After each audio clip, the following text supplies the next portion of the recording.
চারপাশে প্রচুর মানুষের সাথে দেখা হবে, অনেক ভিড় ঠেলে এগোতে হবে, অনেক রকম কথা কানে আসবে। শুধু আপনাকে যেটা করতে হবে সেটা হলো ইগনোর। জীবনে কিছু মানুষ আবর্জনা ছড়াতে আসবে, তাদেরকে আগাছার মতো উপড়ে ফেলে দিতে হবে। লাইফ আপনার, বাউন্ডারিও আপনাকেই সেট করতে হবে। নেগেটিভিটি যেখানে দেখবেন সাথে সাথে সেখান থেকে দূরে সরিয়ে নেবেন নিজেকে। শুনতে খারাপ লাগলেও আপনার কাছের অনেক মানুষ আপনাকে খারাপ দেখতে চায়। তারা চায় সহানুভূতি নামক মলমের তলে একটু কাটা ঘায়ে নুন ছেটাতে। আপনি সিম্পলি সেই সুযোগটাই দেবেন না। অযথা তর্কে যাবেন না, বোঝাতে যাবার কোনো প্রয়োজন নেই। আপনার সামনে কেউ যদি বলে আপনি মূর্খ, তাই মেনে হেসে বেরিয়ে আসুন। ওই যে সময় আর এনার্জি বাঁচিয়ে নিলেন, ব্যাস কেল্লা ফতে।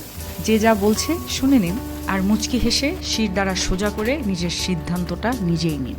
যারা নিজের সিদ্ধান্ত নিজে নিতে পারে তারা আসলে জীবন চেনে, বোঝে। আপনাকে নিয়ে যখন বাকিরা সমালোচনা করতে ব্যস্ত থাকবে, আপনি ঠিক সেই সময়